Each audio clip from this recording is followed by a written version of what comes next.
अस्सलाम वालेकुम। आज जो हम पढ़ने जा रहे हैं वो है सेट। आज हम पढ़ेंगे सेट के बारे में कि सेट क्या होता है, सेट की डेफिनेशन पढ़ेंगे। दूसरे नंबर पे हम पढ़ेंगे इसके ऑब्जेक्ट्स, एलिमेंट।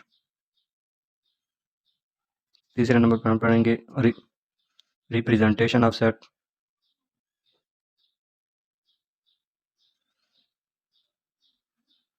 और इसके बाद हम पढ़ेंगे कुछ इंपॉर्टेंट सेट्स, कुछ some important sets.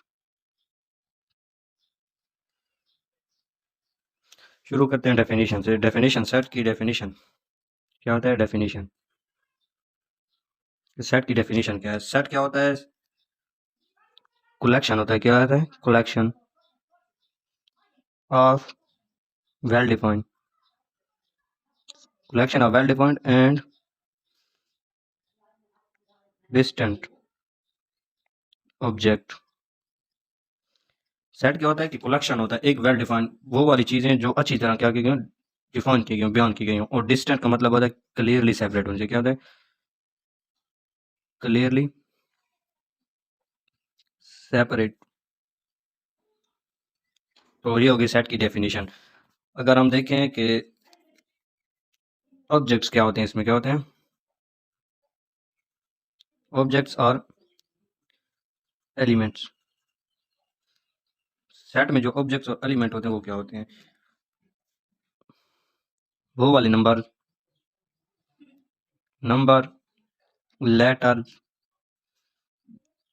that are present inside curly bracket। वो वाले नंबर होते हैं या लेटर होते हैं जो कि किस में मौजूद होते हैं, हमारे पास करली ब्रैकेट में मौजूद होते हैं। किसमें, करली ब्रैकेट। ये होती है करली ब्रैकेट। इसमें जो नंबर मौजूद हैं उनको क्या कहते हैं, हम एलिमेंट कहते हैं सेट के, या ऑब्जेक्ट्स कहते हैं। इस तरह अगर हम सेट को रिप्रेजेंट करते हैं, रिप्रेजेंट, अगर सेट को हम करना चाहें तो वो किससे करते हैं, लेटर से, ए बी सी एटसेट्रा। और इसको रिटर्न किस में किया जाता है, सेट को रिटर्न की बात करते हैं तो वो किस में होते हैं, करली ब्रैकेट में। किस में, करली ब्रैकेट के अंदर। अब जो सेट में एलिमेंट मौजूद होते हैं वो यूनिक होते हैं। क्या होते हैं हमारे पास, यूनिक होते हैं। मतलब है कि उनमें नो रेपिटेशन होनी चाहिए। क्या, रेपिटेशन, रेपिटेशन नहीं होनी चाहिए। अगर रेपिटेशन होगी तो वो सेट नहीं निकलेगा। If repetition is present then it is not called set. तो नो सेट होगा। क्या होगा, नो सेट होगा, नो सेट्स होंगे। अब हम आ जाते हैं इसकी रिप्रेजेंटेशन पे। सेट को किस किस किस फॉर्म में हम लिख सकते हैं। सेट को हम 3 फॉर्म में लिख सकते हैं। कितने फॉर्म में, 3 फॉर्म में। पहली फॉर्म क्या होती है, पहली फॉर्म होती है tabular form.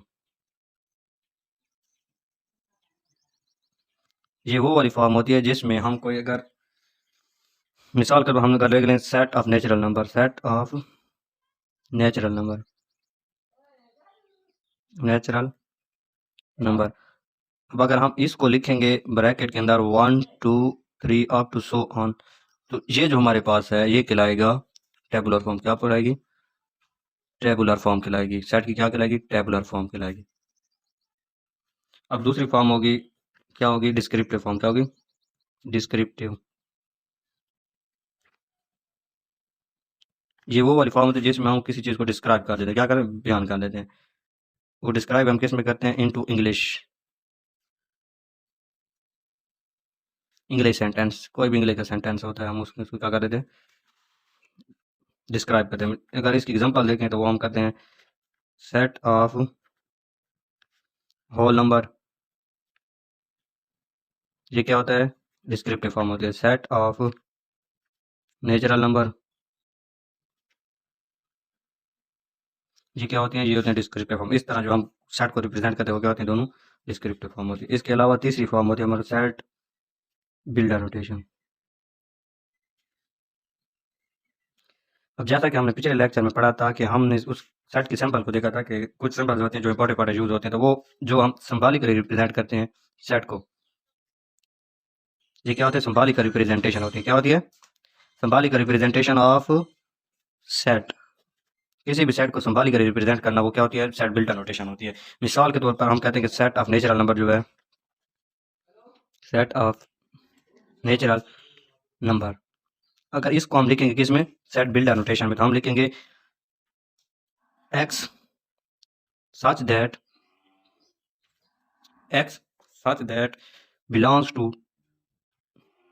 natural number and x is equal to 10। तो ये क्या होगी हमारे पास, एक डिस्क्रिप्टिव फॉर्म क्या होगी, सच x है किससे belong, such that x natural number से बिलोंग करे, such that x belongs to natural number, x किससे बिलोंग करे, नेचुरल नंबर से, एंड और x है वो किसकी इक्वल है, 10 की इक्वल है। अब जब इसको सिंबल यूज करके रिप्रेजेंट करते हैं वो क्या होती है हमारे पास, सेट की डिस्क्रिप्टिव फॉर्म होती है। अब हम आते हैं सम इंपॉर्टेंट सेट पर, हमारे पास कुछ इंपॉर्टेंट सेट कौन कौन से होते हैं। दो हम पढ़ चुके हैं कि नेचुरल नंबर का सेट होता है, नेचुरल नंबर का सेट कहाँ से शुरू होता है, 1 से शुरू होकर 1 2 3 अप टू सो ऑन। इस तरह होल नंबर का होता है सेट, इसका होल नंबर का सेट होता है, वो कहाँ से शुरू होता है, वो 0 से शुरू होता है, 1 2 3 अप टू सो ऑन। इस तरह हमारे पास होता है integer, set of integer, integer का सेट हमारे कहाँ पर 0 से शुरू होता है, +-1 +-2 अप टू सो ऑन, ये चला जाता है इधर। अब हमारे पास होता है रेशनल नंबर का सेट होता है,